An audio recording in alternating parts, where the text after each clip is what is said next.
Vamos dar início à nossa 10ª aula, queixa-crime. Essa aqui, ela tá lá no início daquela linha do tempo, lembra que eu já conversei com vocês? Então, queixa-crime, gente, vocês vão identificar ela, é muito tranquilo de identificação. Vai narrar um crime, a ação penal é privada e você tem que dar início ao processo. Não aconteceu nada, não teve recebimento da denúncia, não teve nada disso. Por quê? Porque precisa, para iniciar a ação penal, precisa da denúncia ou queixa, tá? A fundamentação é essa aqui. Artigo 30, 31, 41, 44 do CPP. Tudo isso, Ariane, tudo isso. Você precisa necessariamente colocar tudo isso na fundamentação da sua peça? Não. Se você colocar o 30 ou o 31 cumulado com esse 100, parágrafo 2º do Código Penal, já é o suficiente, já está correto. O prazo, gente, é de 6 meses decadencial. Terminou esse prazo, você perde o direito de oferecer a queixa-crime, tá bom? O que acontece aqui? Não é 6 meses da data do crime, da data do fato. É 6 meses e começa a contar da data que você, ofendido, tomou ciência de quem era o autor do fato. A partir da data que você descobre quem é o autor do fato é que começa esses 6 meses. É um prazo decadencial. Artigo 38 do CPP, 103 do Código Penal. O endereçamento, gente, vamos lá. Cuidado aqui. A gente tem a tendência de achar que, porque a ação penal é privada, necessariamente ela é de competência do GCRIM, crime de menor potencial ofensivo. Não é assim que funciona.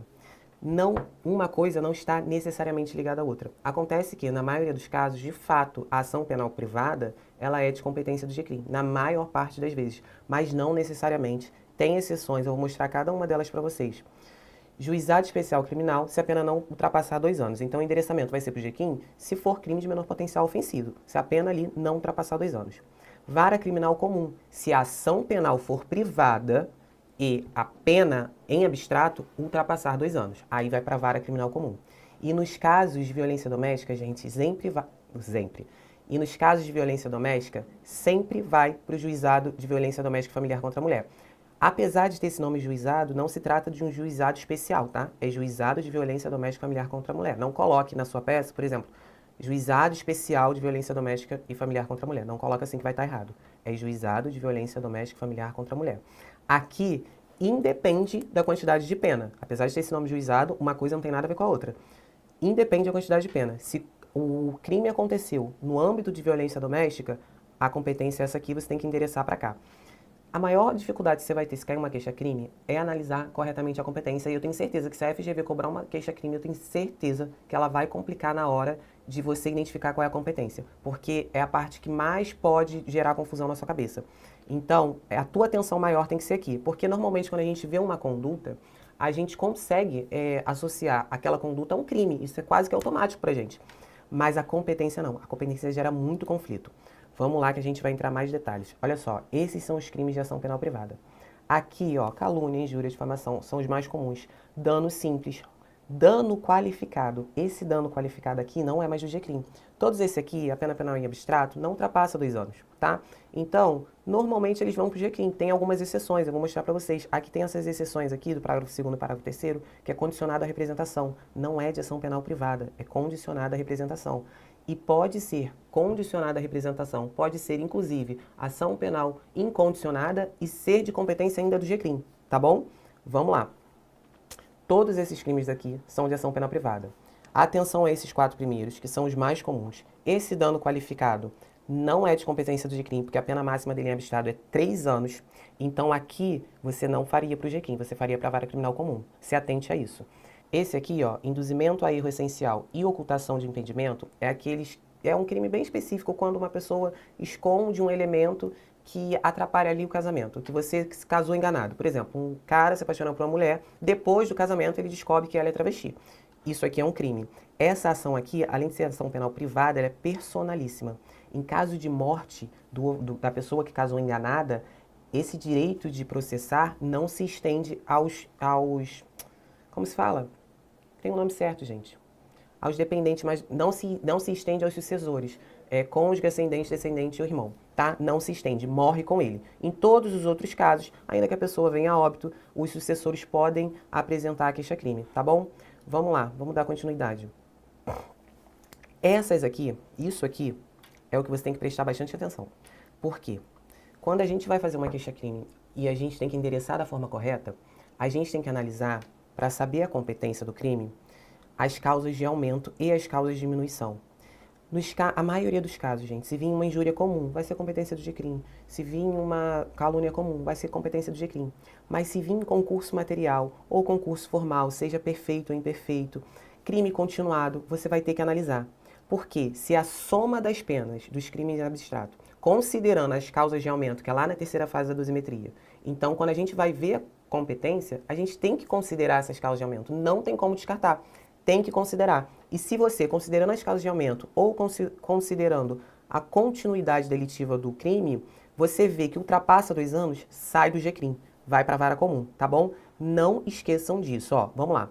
Vou explicar aqui para vocês cada um deles. Olha só.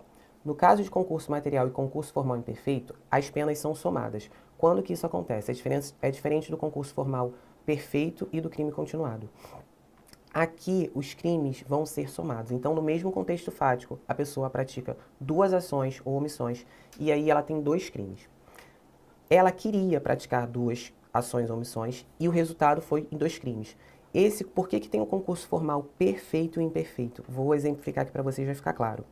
O concurso formal perfeito é quando uma única ação dela, ela acabou por praticar 2 crimes, mas na verdade ela só queria um.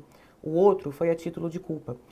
Então, ela só vai responder por um crime. Se for iguais, vai responder pelo mais grave. Se for diferente, ou se for iguais, ela vai responder por um só com a pena aumentada. Se forem crimes diferentes, ela vai responder pelo crime mais grave, também com a pena aumentada, tá? Até metade.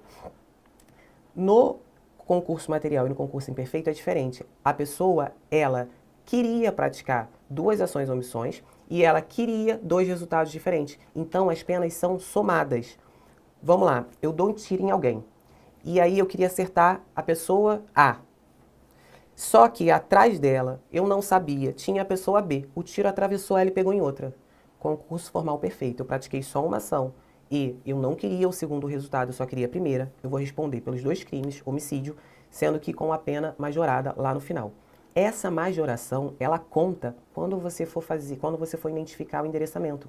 Então, obviamente, o homicídio não se aplica aqui, tá, gente? É só para vocês entenderem. Ação ou omissão, mais de um resultado. Uma única ação, uma única omissão, mais de um resultado. Não se aplica homicídio para queixa-crime. Se aplica de forma subsidiária, a gente vai chegar lá. Mas o que vocês precisam entender aqui? Se eu quis os 2 resultados, seja no concurso material, onde eu tenho 2 ações, ou seja no concurso formal imperfeito, onde eu só tenho uma ação, mas eu quis 2 resultados. Ariane, como que tem uma ação, mas você quis 2 resultados? Eu vou explicar para vocês. Sabe, quando a gente vê... isso já apareceu num filme, acho que foi Tropa de Elite. Quando colocam as pessoas, quando o tráfico coloca a pessoa em fileira e dá um tiro só e mata 3, dá um tiro de fuzil, o tiro atravessa todo mundo, mata 3. Isso aqui, ó, é um concurso formal imperfeito. Ele só praticou uma ação, mas o desígnio dele era autônomo. Ele queria tanto o resultado de A, B, C e D, tá? Então aqui ele vai ter as penas somadas. Ele não vai ter aquela causa de aumento. As penas vão ser somadas. Vai responder por 3 homicídios. Se matou 3 pessoas, a intenção era matar 3 pessoas, fez isso propositalmente, vai responder por 3 homicídios. Tanto no concurso formal como no crime continuado, a pena é aumentada lá na terceira fase, sendo que a gente tem que considerar isso para fins de competência, para fins de endereçamento, tá? Aqui, gente, olha só, você tem que considerar, aí você pergunta, Ariane, olha só, o aumento é de 1/6 até a metade. Qual fração eu vou considerar? Você vai considerar a máxima, porque o raciocínio é o mesmo. Se na pena em abstrato a gente considera a pena máxima, aqui você também vai considerar o aumento no grau máximo. Então, se o aumento no grau máximo ultrapassar aquele teto de 2 anos de GCRIM, vai para a vara criminal comum, tá bom? Lembre-se, a primeira hipótese de você saber que é uma queixa-crime é ação penal privada. É aqueles crimes que eu já mostrei para você. Depois, quando você já viu que é uma ação penal privada, você vai ver a competência, se é GCRIM, se é vara criminal comum. Se é violência doméstica, aí vai ter que estar no contexto de violência doméstica. Essa súmula é muito boa. Aqui, gente, o STJ estabeleceu qual é a fração e a quantidade de crimes continuados. O que é o crime continuado? Você pratica vários crimes, o mesmo crime, no mesmo modo de execução, tempo, lugar, sendo que praticam hoje, praticam amanhã, praticam outra amanhã. Você responde por 3 furtos, se é tudo no mesmo modo de execução, no mesmo local, tem as mesmas circunstâncias? Não. Você responde por um deles aumentado. Aumentado enquanto? Veio o STJ e decidiu, ó. A fração de aumento em razão da prática de crime continuado deve ser fixada de acordo com o número de delitos cometidos, aplicando-se 1/6 pela prática de 2 infrações, 1/5 para 3, 1/4 para 4, 1/3 para 5 infrações, metade para 6 e 2/3 para 7 ou mais infrações. Então aqui ele já estabeleceu qual vai ser a fração aplicada em caso de crime continuado. Viu que se trata de crime continuado, teve 4 delitos, você vai vir para cá, ó. 1/4 para 4, é essa fração que você vai aplicar, tá bom? Isso aqui, gente, tudo isso aqui eu estou explicando para vocês para contextualizar, mas isso aqui na hora da prova você só tem que saber o que é crime formal, o que é crime formal perfeito, formal imperfeito, concurso material, todas essas frações, e de 1/6 até metade, a quantidade de pena, tudo isso aqui você consegue consultar na hora da sua prova, é só olhar o vade-mecum e saber para onde ir, tá bom? Não precisa gravar tudo isso, você precisa saber do que se trata e consultar de forma assertiva, tá bom? Vamos dar continuidade. Aqui eu trouxe 2 exemplos também, quando a gente tem que considerar aquela causa de aumento de pena lá na terceira fase. Tem que considerar, para fins de competência do GCRIM você tem que considerar. Se ultrapassou 2 anos, vai para a vara criminal comum. Olha só, crime de calúnia. Lá nos crimes contra a honra, se esse crime for cometido por meio de redes sociais, se ele foi para a internet, tem a pena aumentada. Aqui, ó, prevê um aumento triplo, artigo 141, parágrafo 2º. Então, o crime de calúnia, a pena máxima é 2 anos. Se na terceira fase pode aumentar até o triplo, a gente vai ter que considerar o máximo. Então, ó, 2 anos vezes 3 é 6. Ué, tá certo. É porque eu não vi o vezes. O triplo de 2 é 6. Então, a queixa-crime já não ia para o GCRIM. Apesar de ser calúnia, um crime que normalmente a gente vai para o GCRIM, aqui não seria. Eu fiz uma vez uma queixa-crime de calúnia, injúria e difamação, tudo junto. E aí, sendo que é no âmbito de violência doméstica. Quando eu peguei, eu já fui direto pro GQ. Eu falei, não, gente, calma aí, não é. Não seria por 2 motivos. Se não fosse violência doméstica, seria na vara criminal comum, porque a gente vai somar cada um dos crimes.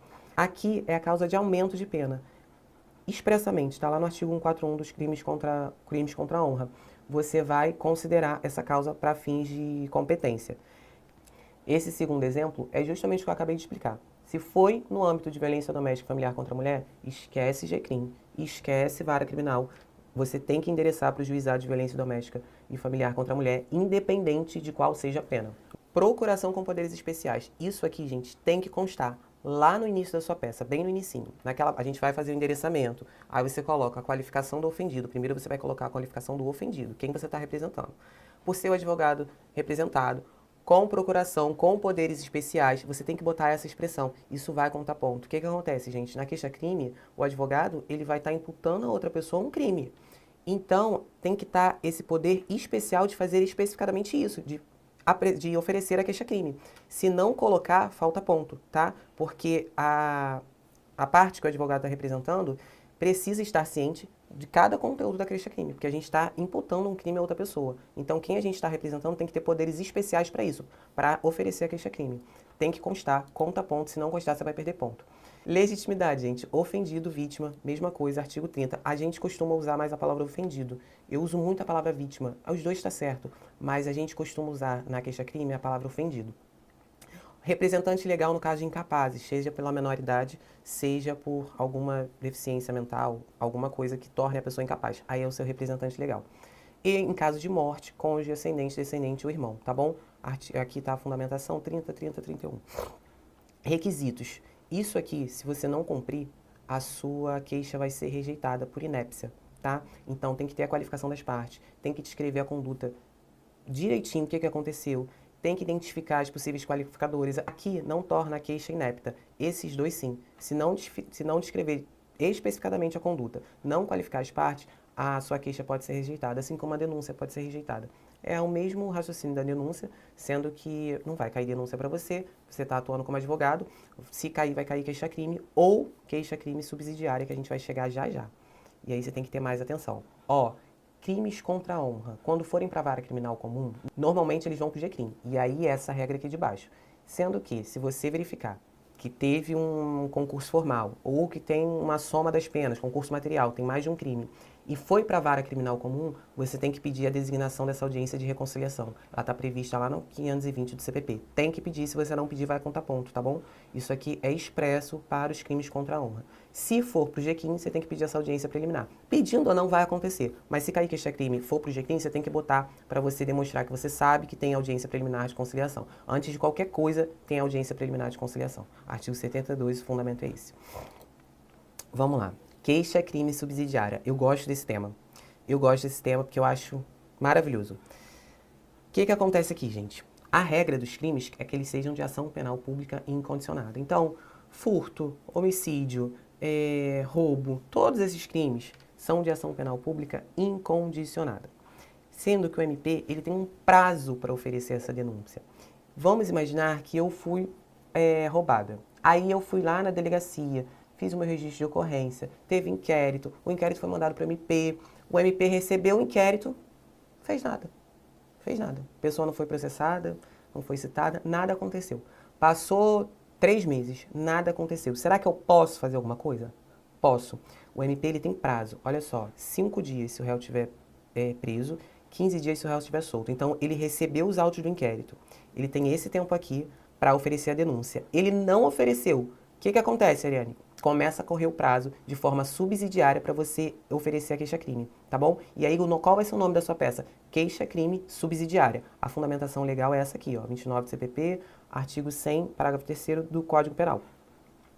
O raciocínio é exatamente esse que eu acabei de explicar. Não tem erro. Se a tua prova, e eu acho isso muito interessante, porque muita gente não sabe, ou sabe, mas fica esquecido.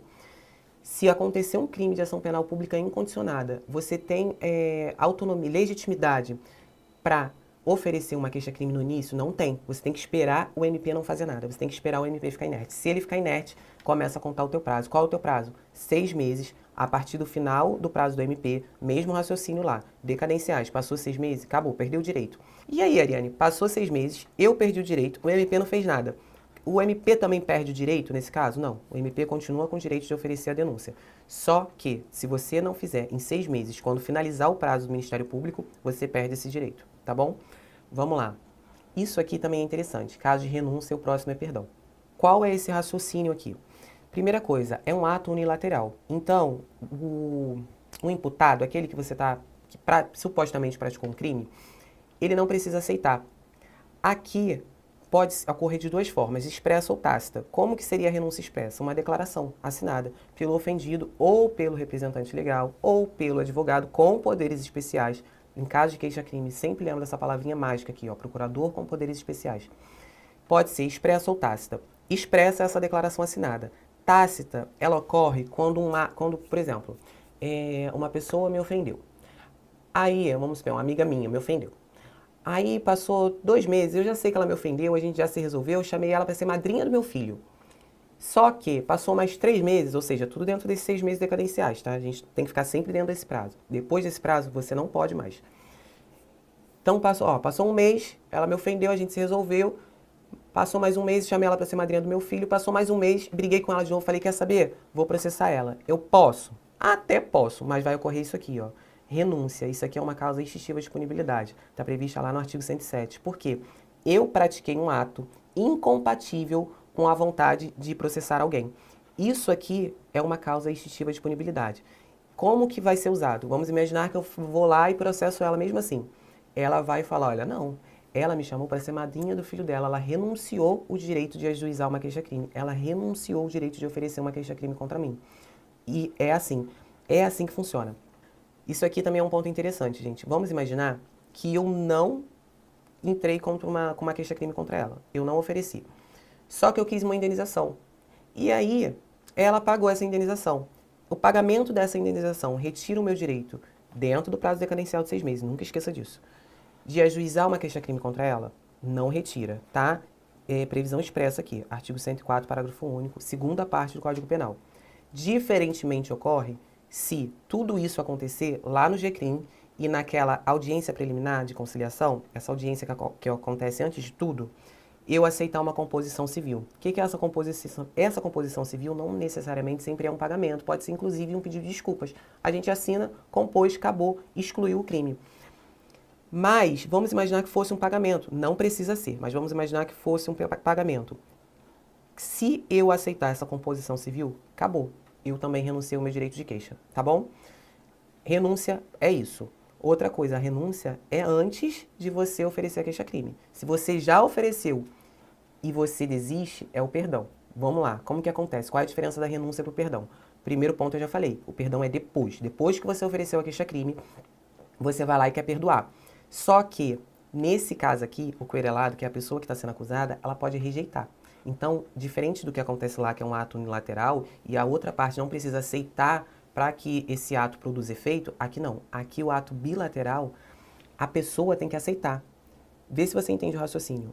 Eu posso ser acusada de um crime que eu não cometi, de uma injúria, um calúnia, difamação, de um crime que eu não cometi. E aí eu não vou aceitar o perdão. Eu fiquei com a minha honra ofendida, agora eu quero provar que eu não fiz. E aí eu recuso esse perdão e o processo segue normalmente, tá? Então, perdão é um ato bilateral. A outra parte precisa aceitar. Pode ser da mesma forma, manifestação expressa ou tácita. Mesmo raciocínio, por uma declaração, se for da forma expressa, ou se for da forma tácita, por um ato que seja incompatível com a minha vontade de continuar naquele processo. É mesma coisa, poderia, já ajuizei a queixa-crime, já ofereci a queixa-crime. Aí durante o processo está lá correndo, eu vou lá para a pessoa que me ofendeu, ofereço para ela ser madrinha do meu filho, ou chamo para ela ser madrinha do meu casamento, ou não sei, qualquer coisa que seja incompatível com aquela ofensa que eu recebi, tá? Então, qualquer coisa, a pessoa vai lá, faz a prova daquilo, leva pro processo, perdão. Artigo 105 do Código Penal, extingue a punibilidade. Artigo 107, inciso 5 do Código Penal. Outra coisa, gente, se houver dois ofendidos, ou seja, duas pessoas que estão processando outras, então vamos imaginar um casal, e ele está processando alguém que falou mal deles. Dois ofendidos, se só um perdoar, o outro que não quis perdoar, ele pode continuar no processo, tá? Não se estende. Agora, se for inverso, se estende. Vamos imaginar, eu estou processando duas pessoas estão sendo acusadas. Eu ofereço perdão a só uma, eu só perdoo uma, a outra eu não quero perdoar. Automaticamente esse perdão se estende. Mas tem outro ponto, lembra que é um ato bilateral? Então eu ofereço perdão só para uma, automaticamente se estende para outra. Mas qualquer uma das duas pode recusar. E se qualquer uma das duas recusar, não interfere no direito de quem aceitou o perdão, tá bom? Raciocínio é esse, é bem tranquilo. Às vezes a gente olha isso aqui, acha que é muita coisa para gravar, mas não é. O raciocínio é basicamente o mesmo. Um acontece antes da queixa, outro acontece depois. Um é um ato unilateral, o outro é bilateral. E em relação à renúncia ou ao perdão, expresso ou tácito, o raciocínio é o mesmo, tá bom? E ambos extinguem a punibilidade. A próxima é essa aqui, perempção. Isso aqui é quando quem está processando só nos casos de ação penal privada. Só, gente. E nos casos de ação penal subsidiária, não se aplica. Só exclusivamente privada. Perempção ocorre quando quem está processando deixa o processo para lá, esquece. Aí ele é intimado, não comparece, ele tem que se manifestar, passa mais de 30 dias seguidos inerte. Isso aqui é como se fosse um desleixo. Você não está cuidando do processo, você não tem mais interesse naquele processo, acontece a perempção. Nesses casos aqui, ó, inércia por mais de 30 dias, se falecendo o querelante, ou se ele se tornar incapaz, não comparecer ninguém para prosseguir no processo dentro do prazo de 60 dias, ou quando ele deixar de comparecer sem motivo justificado a qualquer ato do processo a que deve estar presente. Ou, lembra que de memoriais que a gente acabou de fazer essa aula? Deixar de formular o pedido de condenação nas alegações finais. Se deixa de formular esse pedido, também ocorre a perempção, tá bom? E também é uma causa de disponibilidade, só muda o inciso, é o inciso 4º. Vamos lá, gente, vamos dar continuidade. Essa aqui é a estrutura básica de uma queixa-crime.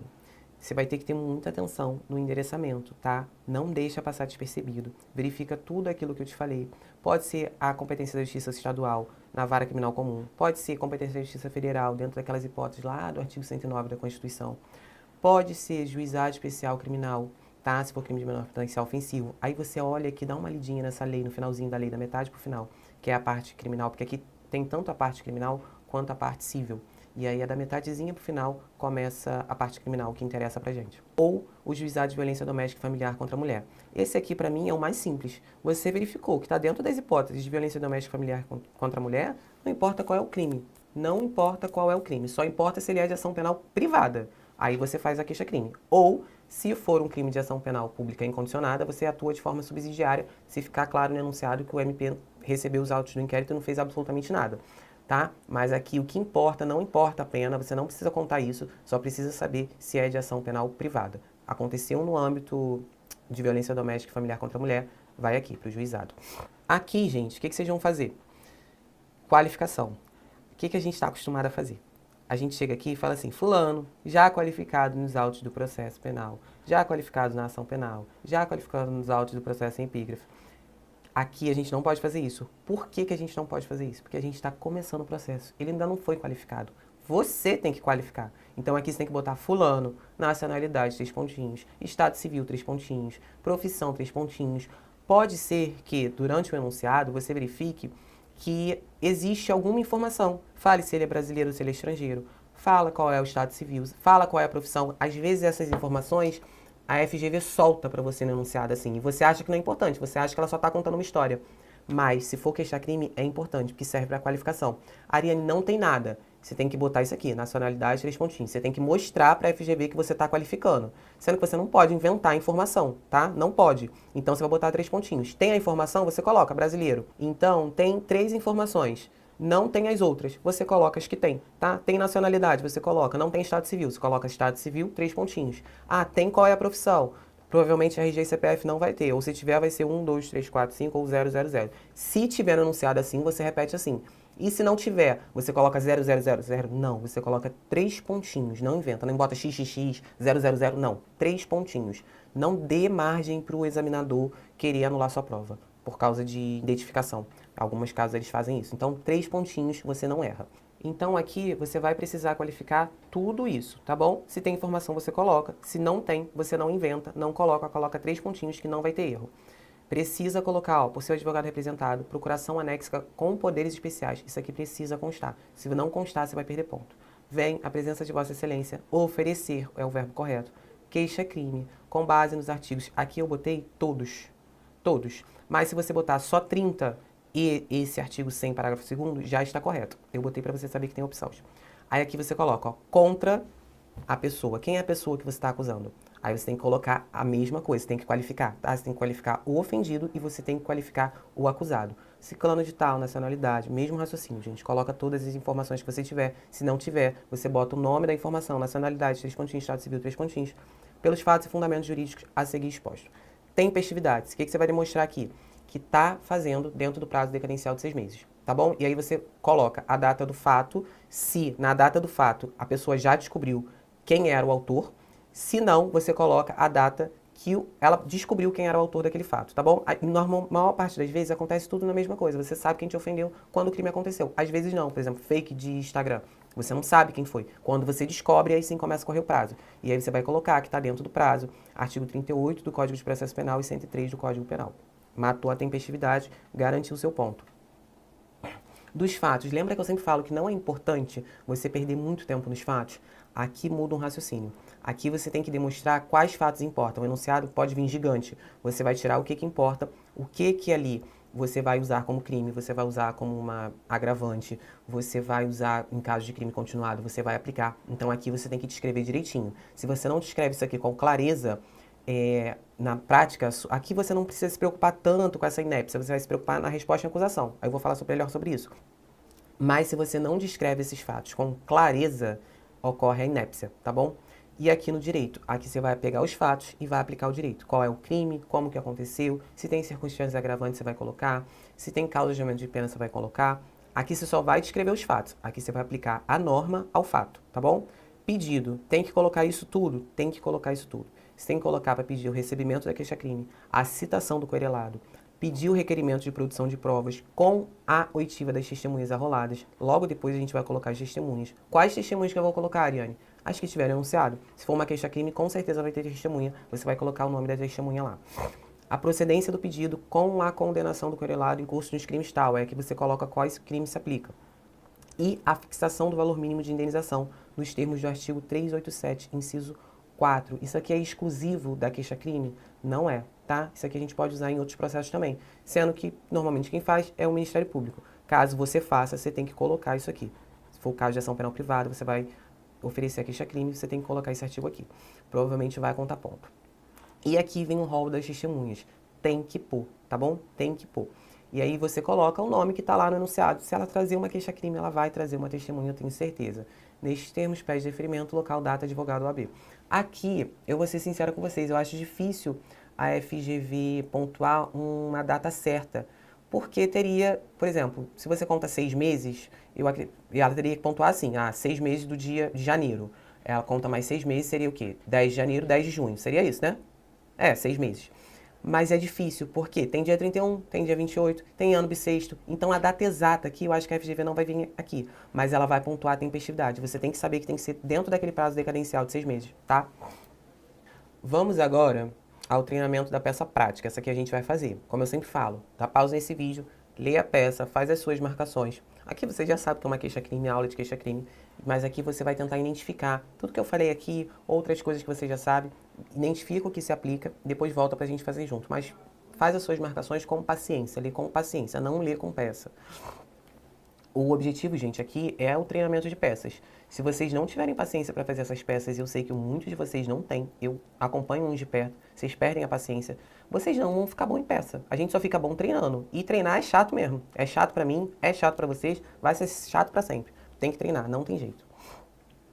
Vinícius, ator, casado com Luana, também atriz, recebeu proposta para compor um elenco de um filme brasileiro, que seria filmado em 8 diferentes estados, com um grupo de outros atores. O contratante reservou voos comerciais para todo o grupo, nos mesmos dias e horários. Vinícius levou em sua mala de mão uma coleção de 24 charutos, avaliada em R$ 12.000. As gravações tiveram início em 20 de outubro de 2020 e se encerraram dia 28 de fevereiro de 2021, tendo ocorrido nesse tempo um total de 16 viagens, todas aéreas. Em 4 de janeiro do mesmo ano, ao sair do voo, Vinícius percebeu que faltava 3 charutos na sua coleção. Após 5 dias, novamente ao sair de outro voo, percebeu que agora faltavam 4 charutos. Ao final das gravações, Vinícius contabilizou que sumiram 10 charutos de sua coleção, totalizando um prejuízo de R$ 5.000, mas não tinha conhecimento de quem poderia ser o responsável. Após 4 meses, recebeu em seu celular uma foto de uma colega de elenco, Tamires, que mostrava o exato momento em que um dos atores do grupo abria sua mala de mão, mexendo nos seus charutos em um dos voos. Reconheceu imediatamente que se tratava de Manuel e levou os fatos para a delegacia, informando todo o ocorrido. Foi instaurado inquérito policial. Manuel e Tamires foram intimados a depor. Em sede policial, Manuel confirmou que havia pego os charutos, sozinho, durante diferentes voos, enquanto Vinícius dormia. Esclareceu que primeiro furtou 3 unidades no voo que saiu de São Paulo para Belo Horizonte. Depois, furtou mais um charuto no voo que saiu de Belo Horizonte para o Distrito Federal. E, por fim, furtou mais 6 charutos durante o último voo, que saía de Santa Catarina para o Rio de Janeiro.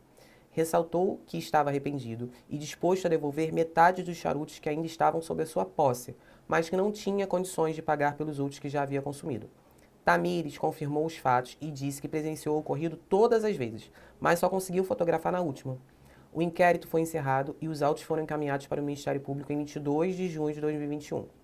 Em 30 de setembro de 2021, ou seja, junho, julho, agosto e setembro, 3 meses depois, Vinícius procura você, advogado, questionando quais medidas poderiam ser tomadas, uma vez que deseja que Manuel seja punido. Elabore a peça processual cabível. Gente, vamos lá. O que acontece aqui? Se trata de uma queixa-crime, a gente já sabe, sendo que furto é um crime de ação penal privada? Não é. Não é. A gente sabe disso. É um crime de ação penal pública incondicionada. O Ministério Público recebeu o inquérito em 22 de junho de 2021. Ele não fez nada. Ele não fez nada. Em 30 de setembro, o Vinícius procurou você para fazer alguma coisa. O que você vai fazer? Uma queixa-crime subsidiária, tá? Essa é a peça correta. Agora, vamos identificar o que se aplica aqui. A gente já sabe que é um furto. Ele subtraiu várias vezes. Vocês conseguem enxergar que aqui, apesar de ser em estados diferentes, isso aqui seria uma pegadinha. Apesar de ser em estados diferentes, é nas mesmas circunstâncias, de modo de execução, de local, sempre foi dentro do avião, sempre com as mesmas pessoas. Tudo isso você consegue argumentar um crime continuado, tá? Então ele não responderia, apesar da gente não, tá vendo como o nosso raciocínio vai sempre para a defesa? Aqui a gente vai acusar, sendo que a gente tem que demonstrar aqui o crime continuado, porque a questão, ela deixou claro que ela quer isso de você, ela mostrou item por item. Outro ponto importante, onde que aconteceu isso aqui? Aonde? Sempre em voos, o enunciado traz mais de uma vez essa informação, então fala 16 viagens, todas aéreas. Aqui eu vou mostrar, eu vou passar porque já está grifado, senão eu fico procurando. Ó, todas aéreas, em um dos voos, furtou mais 6 charutos durante o último voo. Tudo isso aconteceu dentro do voo. Gente, qual é a competência quando os crimes ocorrem em voo ou embarcação? De quem é a competência? Justiça Federal, tá? Artigo 109, inciso... Ai, não lembro o inciso de cabeça agora. Lá em artigo 109 da Constituição. Você vai ver lá os incisos, você vai ver. A bordo de embarcação ou aeronave. É crime da Justiça Federal. A competência da Justiça Federal. Viu? Tá dentro do prazo? O que a gente tem que analisar aqui? Tá dentro do prazo? Tá dentro do prazo. Olha isso aqui. O Ministério Público recebeu em 22 de junho. Passou 3 meses. Qual seria o prazo máximo? 6 meses. Então acabaria em junho, julho, agosto, setembro, outubro. Eita, passei aqui. Tá bom. Então ainda tá dentro do prazo? Tá. Olha só. 22 de junho. Ele teria 6 meses. Não, minto. Ele teria 6 meses depois que terminou o prazo do MP. Então aqui não diz que o acusado está preso. Ele está solto. Contaria o quê? Mais 15 dias. Mais 15 dias, dia 22 de junho, ia, ó, junho, julho, agosto, setembro, outubro, novembro, ia lá pro final do ano. Aqui só se passaram 3 meses. Você nem precisaria saber a data exata. Você só precisaria saber que está dentro do prazo decadencial de 6 meses, tá? Competência, Ariane, tá bom, eu já sei que é da Justiça Federal. Eu já sei que é a competência da Justiça Federal, sendo que aconteceu em mais de um estado. Aconteceu no voo de São Paulo para Belo Horizonte. Aconteceu no voo de Santa Catarina para o Rio de Janeiro. E aí, o que acontece? Aqui, gente, eu ainda facilitei um pouquinho a vida de vocês. Eu até pensei em complicar. Eu falei, não, vou demonstrar, vou explicar lá na aula.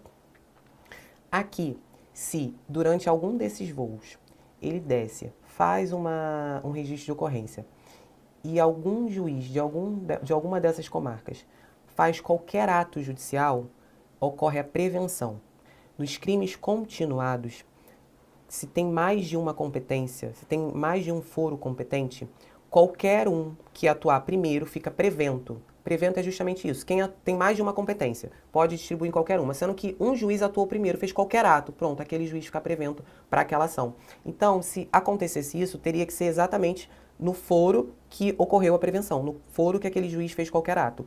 Sendo que aqui não, aqui você poderia escolher qualquer um deles, Ariane, eu poderia escolher. A regra da Justiça Federal quando ocorre em embarcação ou aeronave é que seja onde o avião decolou ou onde o avião pousou. E aqui, qualquer um deles seria cabível. Eu coloquei no pouso, no Rio de Janeiro. Foi a última, foi onde o último voo, ó, furtou mais 6 charutos durante o último voo. Saiu de Santa Catarina para o Rio de Janeiro. Então, pousou no Rio de Janeiro. Eu posso colocar Rio de Janeiro? Pode. Eu poderia colocar Santa Catarina? Pode. Poderia. Desde que fosse sempre da Justiça Federal, tá? Casos de crime continuado, e aqui foi um crime continuado, você pode escolher qualquer um desses foros, desde que não tenha ocorrido ainda a prevenção. Se tem um juiz prevento, se ele praticou qualquer ato, ainda que seja de mera investigação, ele vai ser responsável por aquela ação até o final, tá bom? Os artigos importantes é esse aqui. Artigo 109 da Constituição Federal, inciso 9, que fala da competência da Justiça Federal para os crimes cometidos a bordo de navios ou aeronaves, ressalvada a competência da Justiça Militar. Só não se aplica se for Justiça Militar, tá bom? E esse aqui, ó, artigo 71 do Código de Processo Penal. Tratando-se de infração continuada ou permanente, praticada em território de 2 ou mais jurisdições, a competência afirmar-se-á pela prevenção. É justamente o que eu expliquei. Verificar-se há a competência por prevenção toda vez que, concorrendo 2 ou mais juízes igualmente competentes ou com jurisdição cumulativa, um deles antecedido aos outros na prática de qualquer ato. Aqui fala algum ato. Na prática de algum ato do processo ou de medida a este relativa, ainda que anterior ao oferecimento da denúncia ou queixa. Então, ainda que fosse uma medida meramente investigatória, ainda assim, se ele fez qualquer ato, ele fica prevento e teria que ser naquela comarca.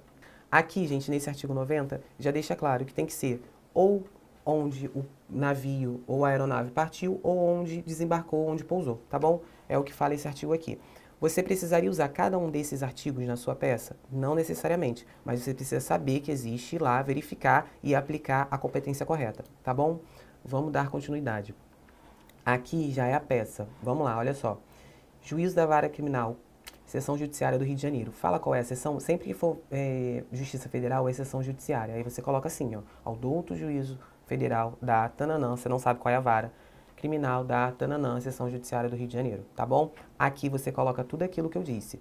Vinícius, nacionalidade. Lembra que lá no início falou que ele era casado? Aqui, ó, casado, ator, inscrito no CPF tal, RG tal, residente domiciliado, endereço completo, 3 pontinhos, endereço eletrônico, 3 pontinhos, por intermédio da sua advogada, que esta subscreve, cujos documentos de procuração com poderes especiais em anexo, bem respeitosamente com fulcro no artigo, fundamentação, oferecer, queixa-crime subsidiária. Tem que ser esse nome, tem que ser esse verbo, tem que colocar essa fundamentação. É diferente da queixa-crime comum, tá? Artigo 100, parágrafo 3º, 29 do CPP. A queixa-crime comum é o artigo 100, parágrafo 2º, e aqui é o artigo 30. Queixa-crime subsidiária. Em face de, aqui você vai colocar os dados de quem ele está acusando. Vai ter que qualificar também. Aqui não diz o que é. Qual é a única coisa que a gente sabe de Manuel? Que ele também é ator. Então é a única coisa que você teria que colocar. Tudo o resto é 3 pontinhos, tá bom? Não diz nem se ele é brasileiro. Então você também não inventa. Cabimento e tempestividade. Por que você tem que colocar isso aqui? A origem desse crime é de ação penal pública incondicionada. Aqui você tem que demonstrar especificadamente que nesse caso cabe queixa-crime de forma subsidiária. E aí você vai botar toda a fundamentação. Vai dizer que o MP recebeu os autos do inquérito, não fez nada, ficou inerte e nasceu para você a legitimidade de oferecer a queixa-crime de forma subsidiária, tá? Mesma fundamentação que a gente coloca ali no início, mesmos artigos. Você pode fazer um tópico do cabimento e da tempestividade? Pode, mas não tem necessidade. Aqui, como os artigos são praticamente os mesmos, ó, o mesmo que você usa lá na frente, e aqui esse prazo de 6 meses, você consegue fazer tudo junto, não tem problema, você tem que demonstrar. Dos fatos, você explica o que é necessário explicar. Então aqui, o que era necessário explicar nesses fatos? O que aconteceu a bordo da aeronave, o que aconteceu no avião, que a competência é da Justiça Federal. Explicar quando que aconteceu os furtos, do mesmo jeito que está denunciado. Então, em tal voo aconteceu tal furto, em tal voo aconteceu outro furto, teve testemunha. É isso aqui que você vai explicar nos fatos. Finalizou os fatos, explicou direitinho o que aconteceu, para não ocorrer a inépcia, você tem que explicar de forma clara. Vamos para os fundamentos ou mérito. Aqui, o que você precisa fazer? Identificar qual é o crime, qual artigo se aplica e pedir a condenação. Só isso. Eu acredito que se cair uma queixa-crime, essa é a parte mais fácil. Difícil é a competência. É ali que eu acho que a FGV pode apertar para você. Fora isso, é tranquilo. Você vai identificar o crime e aqui, no máximo, a pegadinha estaria no crime continuado, né? Você poderia ficar em dúvida, mas você pode pedir sim um crime continuado. Artigo 70. Ele responde só por um crime e vai ter a pena aumentada lá na terceira fase da dosimetria. Aqui, gente, como tem essa súmula do artigo 659 do STJ, você já poderia pedir a elevação da pena em 1/5. Você contou que foi 1, 2, 3 furtos, não foi isso? Ó, vamos lá. Um charuto, começou aqui, ó. Esclareceu que primeiro furtou 3 unidades. Então, primeiro furtou 3 unidades. Depois, furtou mais um charuto. E depois, furtou mais 6. No total, foram 3 furtos, né? Com quantidades diferentes, mas 3 furtos. Lá na súmula 659, acho que é isso, ó, que eu botei aqui para vocês. Aqui, na súmula 659, olha só, 3 furtos. Qual é a fração que aumenta no caso de 3 furtos, de 3 delitos em caso de crime continuado? 1/5. É por isso que lá na peça a gente tem que botar isso. Se tem a súmula, tem a lei, você demonstra que sabe aquele direito. Porque se a FGV cobrar dessa forma, ela vai querer saber de você se você sabe que se trata de crime continuado e qual é a fração aplicável. Se não tivesse essa súmula, você não precisaria colocar qual é a fração. Você ia colocar apenas que tem a causa de aumento de pena. Mas você não precisaria, só que tem a súmula. E aqui diz qual é a fração para cada delito. Então você tem que pôr, tá bom? Demonstrou que sabe qual é a fração da causa de aumento de pena. Colocou a súmula, pronto. Vamos para os pedidos. Gente, é aquilo que eu coloquei lá na estrutura. Não tem mistério. Recebimento, citação, condenação pelo crime de furto. Coloca a causa de aumento de pena, coloca a súmula do STJ. Aqui você faz um resumo dos fundamentos jurídicos, tá? Sendo que, no caso de queixa-crime, você tem que pedir especificadamente isso aqui, ó. Recebimento e processamento da presente queixa. Citação, condenação, produção de todas as provas, isso aqui também conta ponto, e a fixação do valor mínimo de condenação. Testemunha. Tem testemunha, Ariane? Lembra da Tamires? Lembra que ela foi lá e enviou a foto? Você coloca a Tamires. A questão, ela não vai dizer aqui, ó, isso aqui é uma testemunha. Você tem que olhar, tem que interpretar corretamente e colocar o nome da testemunha. Sempre, se for queixa-crime, vai ter testemunha. Podem ficar tranquilos quanto a isso. Local, data, advogado, OAB, fechou a peça, sucesso. Acho que acabou. Acabou, gente. Até a próxima aula.